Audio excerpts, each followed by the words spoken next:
Cole was sleeping in his small room on the mining station called Argent Dawn when the emergency signal woke him up. The room was dark and cold, and the red light on his communication screen was blinking fast. His eyes and sat up on his bed. He had been working as the chief engineer on this station for 3 years now, and late-night calls were nothing new to him. But when he pressed the button to accept the call, he saw something that made his heart stop for a moment. The face on the screen was not human. It belonged to one of the alien species that lived in the 3-star systems next to human space. Her skin was glowing with patterns of purple and silver light that moved slowly across her face like living things. She had 4 eyes, 2 large ones in the normal position and 2 smaller ones above them, and all 4 were looking directly at. But it was the crown of crystals growing from her head that told exactly who he was looking at. This was no ordinary. This was Queen, the ruler of their entire civilization. Had never spoken to anyone this important in his entire life. He was just a man who fixed machines. He repaired engines and generators and life support systems. He was good at his job, maybe one of the best, but he was nobody special. So why was an alien queen calling him in the middle of the night? Queen spoke, and her voice was like music with many notes playing at the same time. It was strange, but also beautiful in a way he had never heard before. She said that she knew who he was. She told him that she had learned about the reactor he had fixed on station 2 years ago when everyone said it was impossible. She mentioned the atmospheric processors he had rebuilt on Minos III, saving an entire colony from death. She had been watching him, studying his work, and she believed he was the only person in the galaxy who could help her now. Asked her what she needed, and the Queen's glowing patterns shifted to a darker. She explained that her world was dying. Deep inside her planet there was something called the spark. It was not a machine that they had built. It was something much older, left behind by beings so ancient that nobody remembered who they were or where they had gone. The spark created a special kind of energy that they needed to live. Without it, their bodies would stop working. Their children would get sick first, then their elderly, and then everyone else. The entire species would be dead within a few months. Felt a cold feeling spread through his chest. He asked the Queen if her own scientists could not repair it, explained that they had tried. There were an advanced people with technology that humans could barely understand, but the spark was beyond even them. It was too old, too different, too strange. They did not know how to fix it because they did not truly understand how it worked, but was different. She had watched recordings of him working, and she had seen something special. He did not just follow instructions when he fixed machines. He listened to them, he felt them, he understood them in a way that even the best engineers could not match. Was quiet for a long moment. He was thinking about what she was asking. This was not like fixing a reactor or a processor.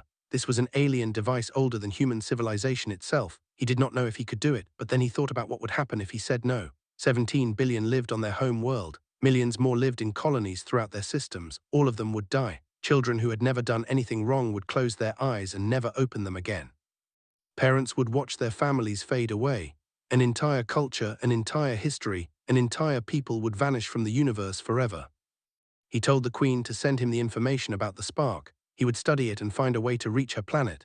But patterns shifted again, this time to that looked almost grey. She told him that reaching Prime would not be easy. A human organization called the Harkon Consortium had surrounded her system with warships. They wanted the spark for themselves. They believed they could turn its power into a weapon, something that could make them the most powerful force in the galaxy. They had demanded that the Queen surrender the device, and when she refused, they had blocked all travel in and out of her space. Anyone who tried to help them would be destroyed. Thought about this, he had heard of the Harkon Consortium before. They were a group of human corporations and military forces that operated outside the control of the Terran colonial authority. They did whatever they wanted, took whatever they wanted, and hurt anyone who got in their way. If they had 3 carrier groups around Prime, getting through would be almost impossible. Almost impossible. Had built his entire career on almost impossible. He asked the Queen to give him everything she had. Star charts, patrol schedules, information about the spark, anything that might help. He would find a way through. He did not know how yet, but he would figure it out. That was what he did. He solved problems that nobody else could solve. Queen looked at him with all 4 of her eyes, and something changed in her expression. It was subtle, just a small shift in the way her glowing patterns moved, but thought he could see hope there. She had been carrying the weight of her entire species on her shoulders, and for the first time someone was telling her that there might be a chance. She thanked him, and her voice was softer now, less formal. She said that she would be waiting for him, that her people would be watching the skies and praying to whatever gods they believed in that he would arrive in time. Then the screen went dark, and was alone in his room again. He sat there for a long time at the blank screen. He thought about his sister back on Earth, a school teacher with 2 kids who always worried about him working so far from home. He thought about the quiet retirement he had been planning, maybe a small house by a lake where he could fish and read and forget about the endless cold of space. He thought about all the reasons he should say no, should stay safe, should let someone else be the hero. Then he stood up and started packing his bags. He had work to do and an entire species was counting on him. The universe was full of dangers, but Cole had never let danger stop him before. He was not going to start now. Found the ship he needed at a trading post on the edge of human space. It was called the Wandering Hope, and it looked like it had been through 100 battles and lost most of them.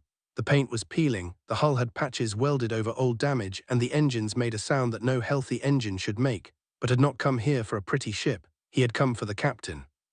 Grace was a small woman with grey hair and hard eyes that had seen too much of the universe. She had been running cargo through dangerous territory for over 30 years, and she knew every trick, every shortcut, every hidden path that existed between the stars. When told her where he needed to go, she laughed at him. Not a happy laugh, but the kind of laugh that people make when they hear something so crazy they do not know how else to respond. She told him that nobody got through to Prime. The Harken Consortium had the whole system locked down tighter than a vault. 3 carrier groups with hundreds of fighters and enough firepower to destroy a small moon. Anyone stupid enough to try would be turned into floating debris before they got within 1 million of the planet. Said he knew about a way through, a place called the Shimmer Passage. The laughter stopped. Grace's face went pale and her co-pilot, a young man named Tony, made a sign with his hand that recognized as a ward against bad luck. The Shimmer Passage was a dimensional rift, a place where the normal rules of space and time did not work properly. Ships that went in rarely came out. The ones that did were usually empty, their crews gone without a trace or driven mad by whatever they had seen inside. Pulled out his tablet and showed them his research. He had spent every moment since the Queen's call studying the Shimmer Passage. He had found records of 3 ships that had made it through successfully in the last 100 years. He had also found data from a probe that had part of the passage 50 years ago. By combining all of this information, he believed he could modify the navigation computer to handle the strange conditions inside the rift. Grace asked him if he was certain this would work, told her the truth. He was not certain, but he was confident. He understood machines better than anyone he had ever met, and the math made sense to him. The rift was dangerous because it changed the shape of space in unpredictable ways. Navigation systems could not handle the constant shifting, so they led ships into places where matter could not exist. But if he could teach the computer to adapt in real time, to flow with the changes instead of fighting them, they could ride through like a boat on a river. Tony said that boats on rivers still crashed sometimes, admitted this was true, but crashing was possible and flying through 3 carrier groups of Harken warships was not. The Shimmer Passage was their only chance. Grace was quiet for a long time. She looked at her ship, at Tony, then she asked him why he was doing this. Why was he risking his life for aliens he had never met? Thought about the question. He could have given her many answers. He could have talked about duty, about doing the right thing, about being unable to live with himself if he did not try. But instead he told her something simpler. He said that someone had asked him for help and he knew how to help them. That was enough for him. It had always been enough. Grace slowly. She told Tony to prepare for departure and then led to the engine room where they would begin the modifications. The work took 2 days. Barely slept, running on coffee and determination while he rewired systems that had never been designed for what he was asking them to do. Tony helped when he could, holding tools and running tests, and even Grace came down a few times to watch. When they finally entered the Shimmer Passage, understood why people called it that name. The space around them seemed to shimmer like heat rising from hot ground, but in every direction at once. The stars stretched into long lines of light, then twisted into spirals, then broke apart into that did not have names for. The hull groaned and creaked as forces pushed against it from angles that should not exist. Grace kept her hands on the controls, following the instructions that called out from his console. Turn left here, dive down there, speed up now, slow down. The navigation computer was working, adapting to the changes just as it hoped, but it needed human guidance to make the final decisions. They were flying through a storm that existed in dimensions beyond the normal 3, and one wrong turn would send them somewhere that human minds could not survive. Tony reported a massive distortion ahead. On the screen, it looked like a wall of twisting light blocking their path. There was no way around it, no way over it, no way under it. They would have to go through. Grace asked what to do, and he studied his readings for a long moment. Then he told her to aim straight for the center and not to slow down no matter what happened. The ship hit the distortion and everything went wrong at once. The lights flickered and died. The artificial gravity failed, sending them floating out of their seats. Alarms screamed in the darkness. Could hear Grace shouting and Tony praying. His own heart was beating so hard he thought it might break through his chest. Then suddenly silence. The lights came back on. Gravity returned. Fell back into his chair with a thump that knocked the breath out of him. Through the viewport he could see normal stars, still and peaceful, and beyond them, a planet covered in blue and green with swirls of white cloud. Prime, they had made it. But before they could celebrate, the alarms started again. A Harken patrol ship had spotted them emerging from the rift, and it was coming fast with weapons charging. Watched the enemy vessel grow larger on the screen and felt his stomach drop. They had survived the impossible passage only to die within sight of their destination. Their new contacts appeared on the sensors, interceptors sleek and fast, pouring out from the planet's atmosphere like silver arrows. They surrounded the Wandering Hope in a protective formation and turned to face the Harken ship.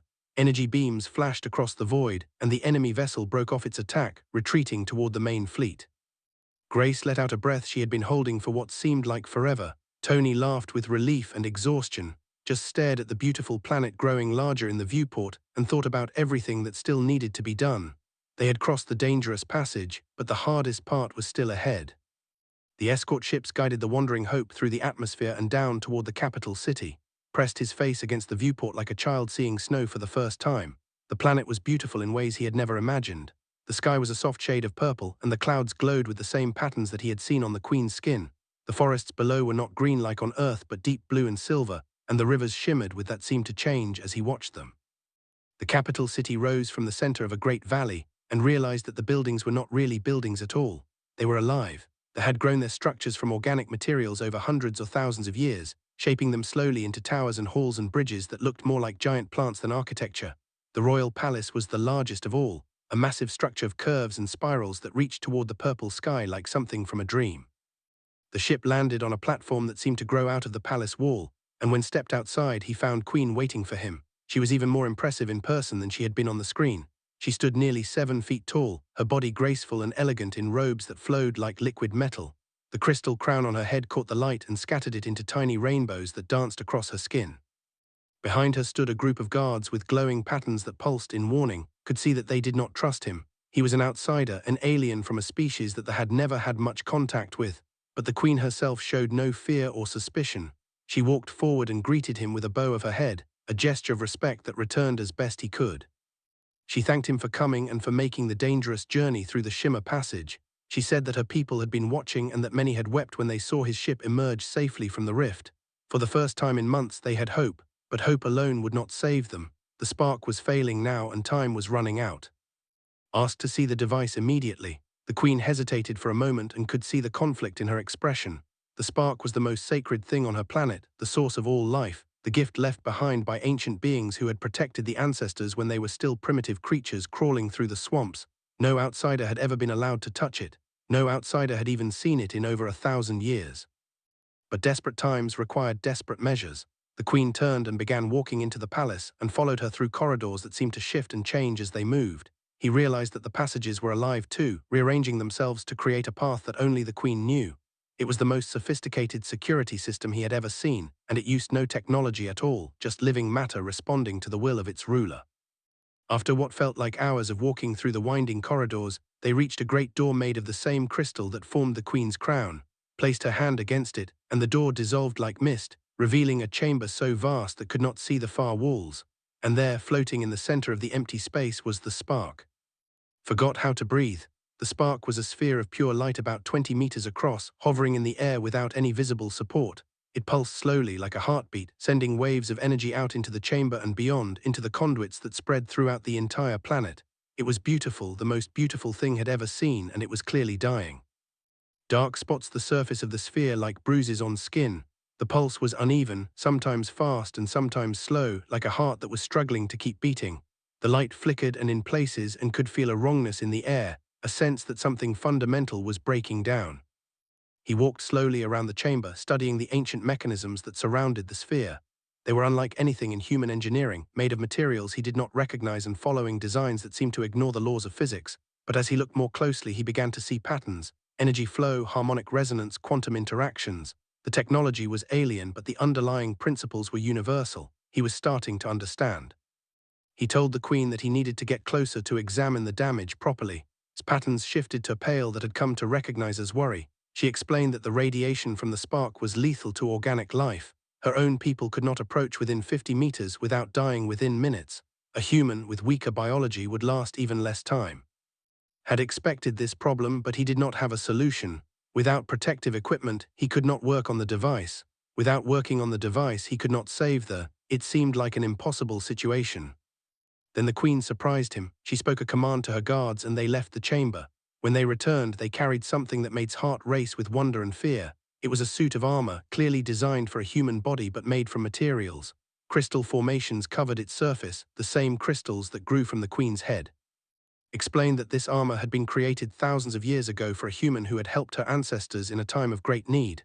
They had kept it in their vaults ever since, waiting for the day when another human would come who was worthy of wearing it. She believed that was that human. She believed that the armor had been waiting for him all along. Took the suit from the guards and felt something strange as his hands touched the crystal surface. It was warm, almost alive, and it seemed to vibrate slightly as if it recognized him. He did not know if he believed in destiny or fate, but in that moment, holding armor that had been made for him before his great-grandparents were born, he felt like something larger than himself was guiding his path.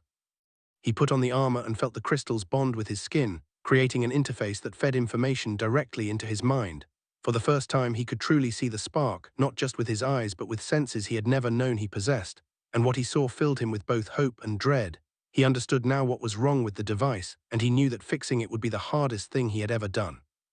The armor changed everything. Through the crystal interface, could feel the spark as if it were part of his own body. He could sense its pain, its exhaustion, its desperate struggle to keep functioning, and he could see something that the scientists had missed completely. The spark was not dying from natural causes, it was being murdered. Someone had introduced a virus into the device, a piece of quantum code so subtle and sophisticated that it had disguised itself as ordinary decay. The virus was eating away at the fundamental frequencies that the spark used to generate its life-giving energy. It was like a poison working slowly through a living body, killing it from the inside while making the death look like natural illness. Told the queen what he had discovered, and her glowing patterns shifted to a he had never seen before, a deep pulsing red that seemed to radiate anger and grief at the same time. Someone had betrayed her people. Someone had sneaked into the most sacred chamber on the planet and planted a weapon designed to destroy her entire species, and that someone was still out there, walking free while billions of innocent lives hung in the balance. Asked if he knew who was responsible, and he told her that he did not yet. The virus was definitely human technology, Harken engineering by the look of it, but someone on Prime must have helped them get access to the chamber. There was a traitor in the palace, possibly someone close to the queen herself. Until they found out who it was, nobody could be trusted. The queen made a decision that could see was painful for her. She ordered the palace locked down completely. No one would enter or leave until the crisis was resolved. She dismissed all of her advisors and guards except for a handful that she trusted absolutely. The chamber would be sealed with inside, and he would work alone until the job was done. Began his work immediately. The virus had spread throughout the spark like roots growing through soil, tangling itself so deeply into the device's systems that removing it seemed almost impossible. Every time he cut away one piece, he found 10 more hidden beneath it. Every time he thought he understood the pattern, the virus shifted and changed, adapting to his efforts like a living thing. The first day passed, then the second. Barely ate and did not sleep at all. The armor kept him alive, absorbing the deadly radiation and converting it into energy that fed his body, but he could feel the crystals slowly burning out. They were not designed to work this hard for this long. He was using them up, spending a resource that could never be replaced. On the third day, he found the core of the infection. It was buried deep in the heart of the spark, wrapped around the central frequency generator like a parasite attached to its host. Removing it would require him to go deeper into the radiation field than any living thing had ever gone, to the very center of the sphere where the energy levels were highest.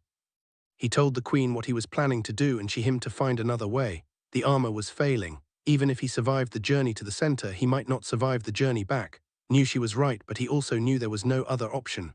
The virus would reach critical mass within hours. If he did not stop it now, there would be nothing left to save. He stepped into the sphere of light and felt the universe dissolve around him. The radiation was beyond anything he had ever experienced. It poured through his armor like water through a broken dam, burning his skin and blinding his eyes, and filling his mind with noise so loud he could not hear his own thoughts. The crystals screamed as they fought to protect him, burning themselves out one by one in their desperate effort to keep him alive.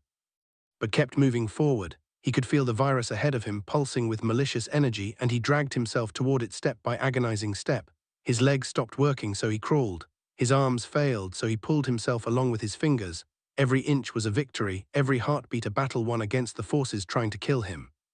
When he finally reached the core, he found something he had not expected. A signature hidden in the code, a name buried so deep that only someone at the very center of the infection would ever see it. Admiral Stone, commander of the Harken Fifth Fleet. She had not just ordered the blockade of Prime. She had personally designed the virus that was killing its people. She had signed her work like an artist proud of a masterpiece. Committed the name to memory and then began the final purge. He could not remove the virus piece by piece anymore. He did not have the time or the strength. Instead, he did something crazy, something that no engineer should ever do. He overloaded the spark deliberately, forcing it to generate more energy than it was designed to produce, using the excess power to burn out the infection like a fever burning out disease. The sphere of light exploded outward in a wave of energy so intense that it was visible from space. The palace shook, the city shook, the whole planet seemed to ring like a bell being struck by a giant hammer. And then silence. Lay on the floor of the chamber, unable to move, barely able to breathe. His armor was dead, all of its crystals burned to ash. His body was broken in ways he was afraid to think about. But above him the spark pulsed with steady, healthy light. Its rhythm was strong and even. The dark spots were gone. He had done it, he had saved them all. The last thing he heard before unconsciousness took him was the Queen's voice, calling his name as she ran toward him through the fading glow of the healed device. He tried to answer her, tried to tell her that everything would be okay, but the words would not come. The darkness was too deep, and he was too tired to fight it anymore. Woke up surrounded by warmth and soft light. He was lying in a bed that seemed to be made of living material, something that breathed and pulsed gently beneath him like a sleeping animal. The ceiling above him glowed with patterns of gold and silver, and the air smelled like flowers he had never encountered before. He tried to move and found that his body did not want to cooperate. Everything hurt, a deep bone-level ache that told him he had pushed himself far beyond what any human should survive. But he was alive. Against all odds and expectations, he was still alive. Queen was sitting beside his bed, her glowing patterns cycling through that did not recognize. When she saw that he was awake, something changed in her expression, a softening around her 4 eyes that might have been relief or gratitude or something else entirely. She told him that he had been unconscious for 9 days. The physicians had worked constantly to keep him alive, using every technique they knew to repair the damage the radiation had done to his body. They had not believed he would survive. His heart had stopped twice. His brain had swelled so badly that they had feared permanent damage, but somehow, against every prediction, he had pulled through. Asked about the spark, and the Queen smiled. It was the first time he had seen a smile, and it was beautiful, her patterns shifting to bright warmth that seemed to radiate happiness. She told him that the device was not just healed but stronger than it had been in centuries. Whatever he had done when he overloaded, it had not just burned out the virus but had somehow optimized the core systems. Her scientists were still studying the changes, but they believed the spark would now function perfectly for thousands of years. Let his head fall back against the pillow and felt tears forming in his eyes. He had done it. All those billions of lives, all those children who would grow up and have children of their own, all those futures that had been stolen were now restored. It was more than he had ever accomplished before. It was more than he had ever dreamed of accomplishing. The Queen told him about what had happened while he was sleeping. The evidence he had found, the name of Admiral Stone hidden in the virus code, had been transmitted to the Galactic Council. An investigation had been launched, and the results had been devastating for the Harkon Consortium. Stone had been arrested along with dozens of her officers. The corporations that had funded the conspiracy were facing sanctions that would cripple them for generations. The blockade around Prime had been broken, and the fleet had retreated in disgrace. But there was more. The Queen's security forces had also found the traitor in the palace, a young advisor who had been bribed with promises of wealth and power. He had confessed everything, how he had smuggled the virus onto the planet hidden in a diplomatic gift, how he had used his access to plant it in the spark chamber during a routine inspection. He would spend the rest of his life in prison, knowing that his plan had failed and that the people he had tried to destroy would live on without him. Listened to all of this and felt a weight lifting from his shoulders. The job was truly done, the danger had passed. He could go home now, back to Earth, back to his sister and her children, back to the quiet life he had been planning before the Queen's call had changed everything. But when he said this too, her patterns shifted to that deep violet he had first seen on the communication screen. She told him that her council had voted on a proposal, and it had passed unanimously. They wanted to offer him a position that had not existed since the early days of their civilization. He would be called the Bridge, a permanent ambassador between humans, and with a voice in their government equal to any of her most trusted advisors. He would live on Prime, learn their ways, and help build a relationship between their species that could last for generations.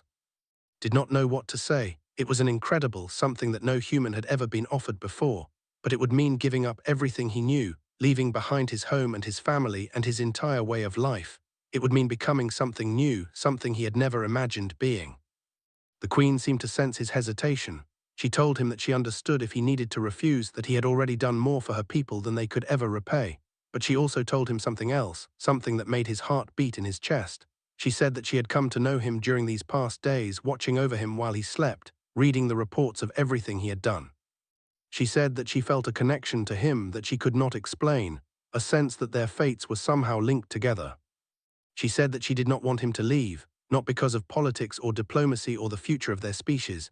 She wanted him to stay because she had found something in him that she had never found before, a kindness and a courage and a willingness to sacrifice that matched the best qualities of her own people. She wanted to know him better, to spend time with him, to see what might grow between them if given the chance. Looked at her, at this alien queen who was also somehow the most beautiful and remarkable person he had ever met. He thought about Earth and the life he had left behind. He thought about the cabin by the lake and the peaceful retirement he had been planning, and he realized that none of it mattered anymore. His old life was over. It had ended the moment he answered her call and decided to cross the dangerous realms between their worlds. He told her that he would stay. He told her that he wanted to know her better too, that he felt the same connection she had described, that he was ready to start a new chapter in his life even if he did not know where it would lead. The queen's patterns exploded into of joy and hope and excitement, and she reached out and took his hand in hers. Outside the palace, the sparks' energy flowed across the planet, strong and steady, giving life to billions of souls who would never know how close they had come to extinction. In the purple sky above, the stars sparkled with the promise of countless adventures yet to come.